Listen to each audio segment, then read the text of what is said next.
socialmente distinguido de los demás en su caminar cristiano, las probabilidades son de 10 a 1 que esto despertará de inmediato los celos de los que están a su alrededor.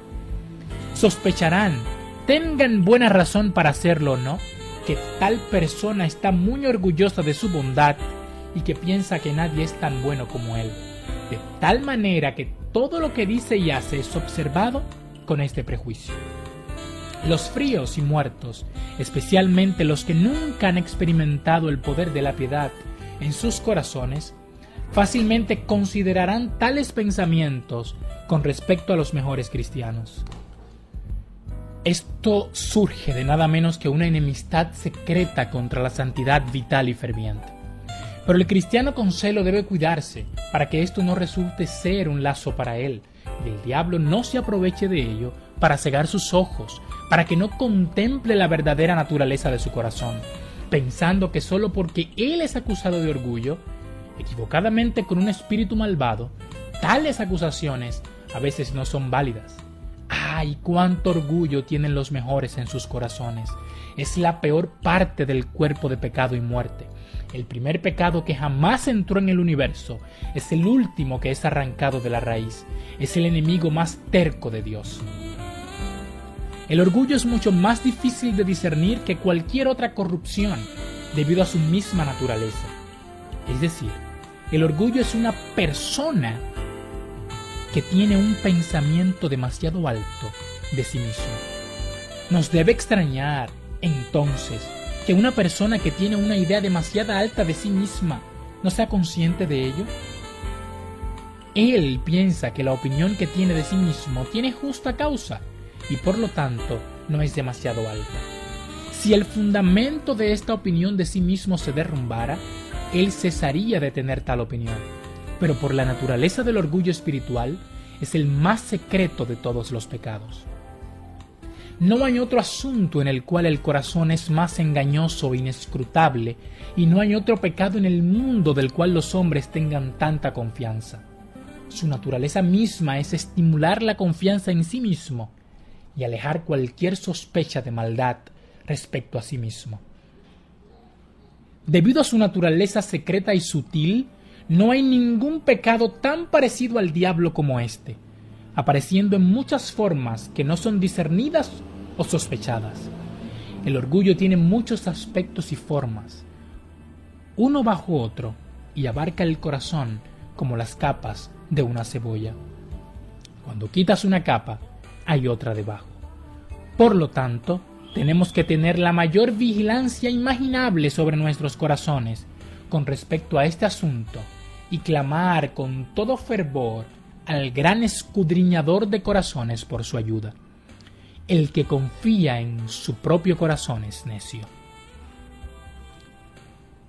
Dado que el orgullo espiritual en su propia naturaleza es secreto, no puede ser bien discernido por la intuición inmediata de ello. Es mejor identificado por sus frutos y efectos, algunos de los cuales voy a mencionar, junto con los frutos contrarios de la humildad cristiana. El orgullo espiritual hace que uno hable de los pecados de otros, de su enemistad contra Dios y su pueblo, o con risa y ligereza, y un aire de desdén, mientras que la humildad pura y cristiana se dispone a no mencionarlos o hablar de ellos con tristeza y compasión. La persona espiritualmente orgullosa lo demuestra al encontrar fallas en los otros santos, que tienen poca gracia, y cuán fríos y muertos están, y son prontos para discernir y fijarse en sus deficiencias. El cristiano que es sumamente humilde tiene tanto que hacer en casa y ver tanta maldad en su propio corazón, que no es apto de estar muy ocupado con otros corazones. Se queja más de sí mismo, y se queja además de su propia frialdad y poca gracia. Él es apto de estimar a otros como superiores a él mismo, y fácilmente espera que la mayoría de las personas tengan más amor y gratitud a Dios que él mismo, y no puede soportar el pensamiento de que otros produzcan menos frutos para el honor de Dios que él.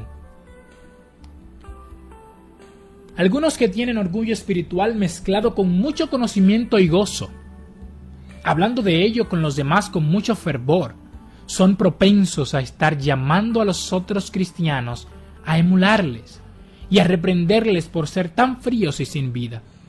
Hay otros que están abrumados por su propia vileza, y cuando tienen extraordinarios descubrimientos de la gloria de Dios, son absorbidos por su propia pecaminosidad. Aunque ellos están dispuestos a hablar mucho y muy fervorosamente, es principalmente para culparse a sí mismo y exhortar a los cristianos, pero de una manera amorosa y humilde.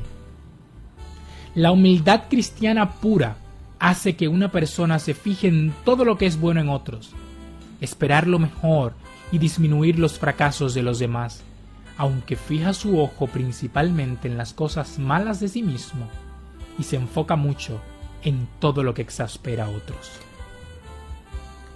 El hábito de las personas espiritualmente orgullosas es hablar de casi todo lo que ven en otros, usando lenguaje muy duro y severo. Es común con ellos decir acerca de otro que su opinión, conducta, consejo, frialdad, silencio, cautela, gentileza, prudencia, etc., es del diablo o del infierno. Usarán tal tipo de lenguaje frecuentemente, hablando no solo de hombres malvados, sino de los que son verdaderos hijos de Dios, y también de los ministros del Evangelio y otros que por mucho son sus superiores. Los cristianos, no siendo más que gusanos, deben al menos tratarse el uno al otro con la humildad y dulzura con que Cristo les trata. El orgullo espiritual a menudo dispone a las personas a actuar de una manera distinta en apariencia externa. Asumen una manera diferente de hablar, hablan con palabras distintas o usan otro tono de voz, expresiones o comportamiento. Pero el que es un cristiano sumamente humilde, aunque será firme en su deber, sin importar cuán diferente tenga que ser, yendo por el camino al cielo, aunque todo el mundo lo abandone, sin embargo, no se deleita en ser diferente por ser diferente. No intenta levantarse para ser visto y observado y distinguido, deseando ser contado como mejor que los demás, despreciando su compañía o su conformidad a ellos, sino al contrario, desea hacerse todo a todos, ceder a ellos y conformarse a ellos en todo menos el pecado. El orgullo espiritual presta gran atención a la oposición y a las ofensas recibidas, y es propenso a hablar a menudo sobre ellas y fijarse mucho en el agravio causado por ellas, con un aire de amargura o desdén. Por el otro lado, la humildad cristiana, pura e íntegra, causa que una persona sea más como su Señor bendito cuando le maldijeron, callado, no abriendo su boca, sino encomendándose en silencio a aquel que juzga con justicia. Para el cristiano humilde, cuanto más esté el mundo en su contra, más callado y tranquilo será.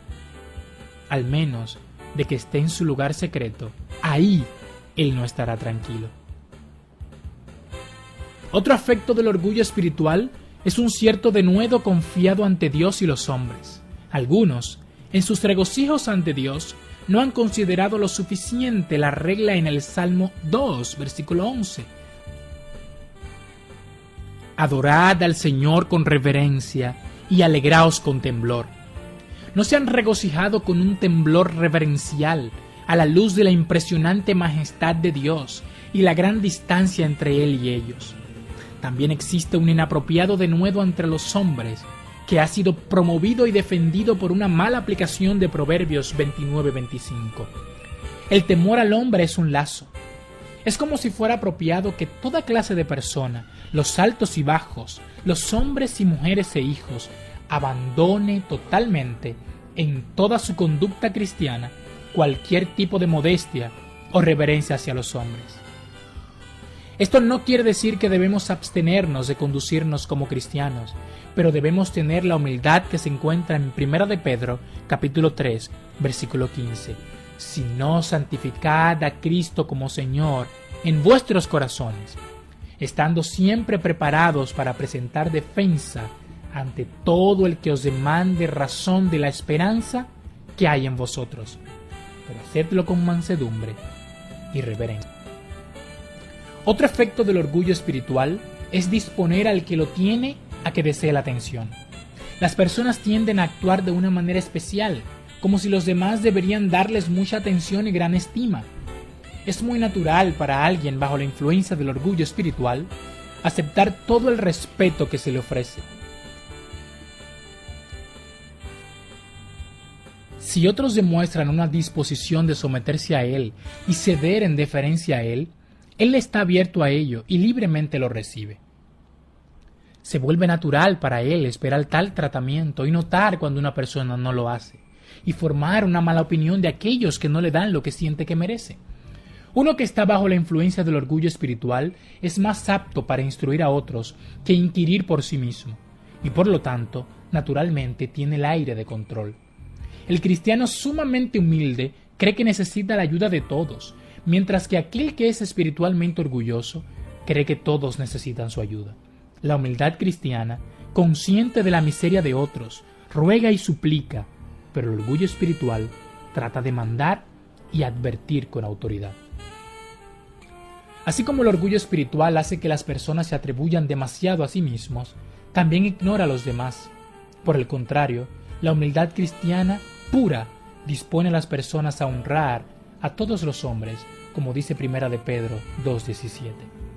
Entrar en disputas sobre el cristianismo es algunas veces inapropiado, como en una reunión de conferencia cristiana o de adoración.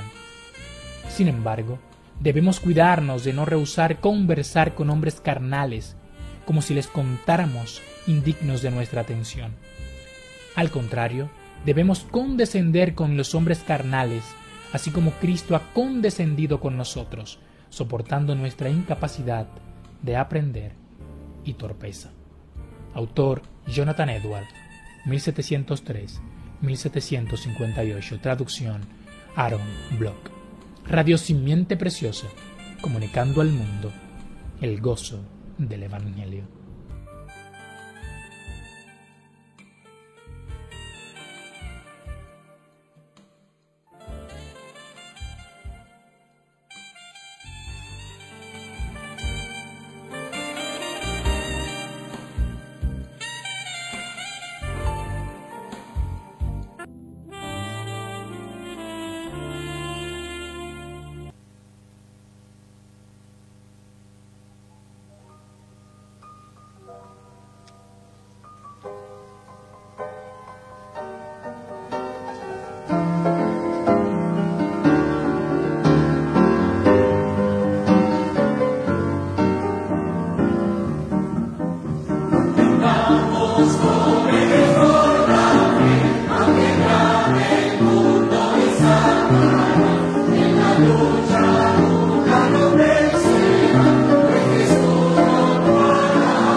Radio Simiente Preciosa es una producción de la Primera Iglesia Bautista Dominicana Evangélica Incorporada en Atomayor.